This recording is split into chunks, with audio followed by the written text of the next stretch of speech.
আসসালামু আলাইকুম প্রিয় দর্শক মণ্ডলী, আরও একবার স্বাগতম জানাচ্ছি মিক্সার ওয়ার্ল্ডে, যেখানে কোনো গল্পগুজব নয়, ক্রিকেট কথা বলে।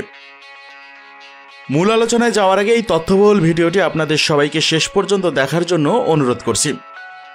ইন্ডিয়ান প্রিমিয়ার লিগ আইপিএল এর নিলামের সময় যতই এগিয়ে আসছে, দলগুলোর কৌশল এবং খেলোয়াড়দের নিয়ে জল্পনা কল্পনা ততই বাড়ছে।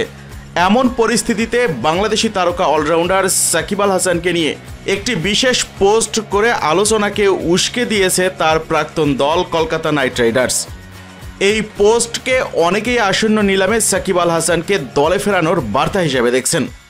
কেকেআর তাদের সামাজিক যোগাযোগ মাধ্যমে একটা নস্টালজিক ছবি পোস্ট করেছে, যেখানে সাকিব আল হাসানের দীর্ঘ সময়ের পথচলাকে তুলে ধরা হয়েছে।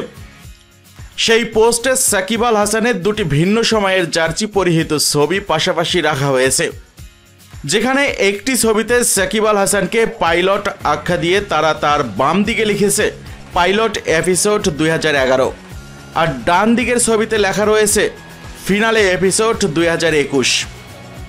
অর্থাৎ 2011 সালে কেকেআরে তার শুরুর পর্ব এবং 2021 সালে তার সর্বশেষ সময়ের দৃশ্য ফুটিয়ে তোলা হয়েছে।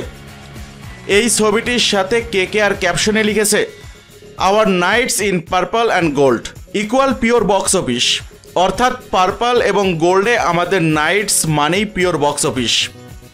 এর মাধ্যমে কেকেআর কর্তৃপক্ষ বোঝাতে চেয়েছে যে সাকিব আল হাসান তাদের ফ্র্যাঞ্চাইজির জন্য কতটা আকর্ষণীয় এবং গুরুত্বপূর্ণ ছিলেন। তবে ইন্ডিয়ান প্রিমিয়ার লিগ আইপিএল এর গত আসরে সাকিব আল হাসান নিলামে অবিকৃত ছিলেন, কিন্তু এবারের নিলামের আগে সাকিব আল হাসানের এমন গুরুত্বপূর্ণ একটি মুহূর্তকে স্মরণ করিয়ে দেওয়া নিছক আবেগ নয়, বরং একটি কৌশলগত ইঙ্গিত বলেই মনে করছে ক্রিকেট বিশ্লেষকরা। আর সেই পোস্টে সাকিব আল হাসানের ছবির নিচে অনেকেই কমেন্ট করেছেন, যেই কমেন্টের বেশিরভাগই বলেছেন আবারও তারা নাকি সাকিব আল হাসানকে শাহরুখ খানের কলকাতা নাইট রাইডার্সে দেখতে চান। সাম্প্রতিক সময়ে বিভিন্ন জটিলতার কারণে বাংলাদেশের কোনো ক্রিকেটে খেলা হচ্ছে না সাকিব আল হাসানের। এই সময়টাকে তিনি দুর্দান্তভাবে কাজে লাগিয়ে বিভিন্ন দেশের ফ্র্যাঞ্চাইজি টুর্নামেন্টগুলো দাপিয়ে বেড়াচ্ছেন, যেখানে তিনি পারফরমেন্সও করছেন নজরকাড়া।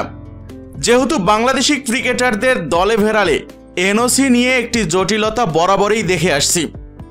এমনকি বিপিএল চলাকালে মাঝপথেই অনাপত্তিপত্রের জেরে দেশে ফিরে ছোট বড় যে কোনো দ্বিপাক্ষিক সিরিজগুলো খেলতে হয়েছে মুস্তাফিজ সাকিব আল হাসানদের। এমনকি আইপিএলের ডাক পেয়েও এই এনওসির জন্যই খেলতে যেতে পারেননি তাসকিন আহমেদও। আর তাই তো বিসিবির এমন আচরণে বিরক্ত আইপিএলের দলগুলো, আর যার ফলশ্রুতিতে দেখা গেছে সাম্প্রতিক সময়ে ইন্ডিয়ান প্রিমিয়ার লিগ আইপিএল এর নিলামে বাংলাদেশি ক্রিকেটারদের প্রতি খুব একটা আগ্রহ দেখায় না দলগুলো। সেক্ষেত্রে এবার সাকিব আল হাসানের ক্ষেত্রে ব্যাপারটা ভিন্ন রকম হতে পারে, কেননা তিনি বাংলাদেশ ক্রিকেটের সঙ্গে সেভাবে এখন আর সম্পৃক্ত নন।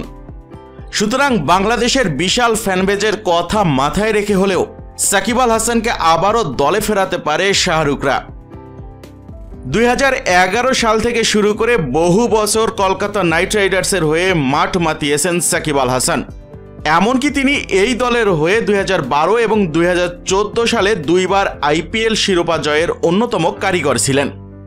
নিলামের প্রাককালে তার এই বক্স অফিস তকমা দিয়ে স্মরণ করিয়ে দেওয়া কি পুরনো সম্পর্কের পূর্ণ প্রতিষ্ঠা, নাকি শুধু একজন কিংবদন্তির প্রতি সম্মান প্রদর্শন? এখন সকলের চোখ আসন্ন ইন্ডিয়ান প্রিমিয়ার লিগ আইপিএল এর নিলামের দিকে।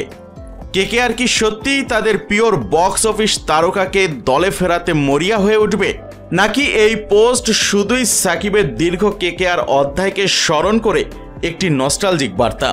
প্রিয় দর্শক মণ্ডলী, আপনাদের কাছে কি মনে হয়, সাকিব আল হাসানকে কি আবারও দলে ফেরাতে পারে শাহরুখের কলকাতা নাইট রাইডার্স? আপনারা কি আবারও সাকিব আল হাসানকে ইন্ডিয়ান প্রিমিয়ার লিগ আইপিএল এ দেখতে চান? আপনার মূল্যবান মতামতটি জানাতে ভুলবেন না নিচে কমেন্ট সেকশনে। আর যদি ভিডিওটা ভালো লেগে থাকে তাহলে লাইক দিন আর শেয়ার করে জানিয়ে দিন আপনার ক্রিকেট প্রেমী বন্ধুদের। আর দয়া করে অবশ্যই সাবস্ক্রাইব করতে ভুলবেন না মিক্সার ওয়ার্ল্ডে, কারণ এখানেই আপনি পাচ্ছেন বাংলাদেশ ক্রিকেটের সবচেয়ে বিশ্লেষণধর্মী আপডেটগুলো। আজ এ পর্যন্তই, দেখা হবে পরের কোনো ভিডিওতে। ততক্ষণ পর্যন্ত সবাই ভালো থাকুন, সুস্থ থাকুন, এই কামনাই করি। ধন্যবাদ সবাইকে।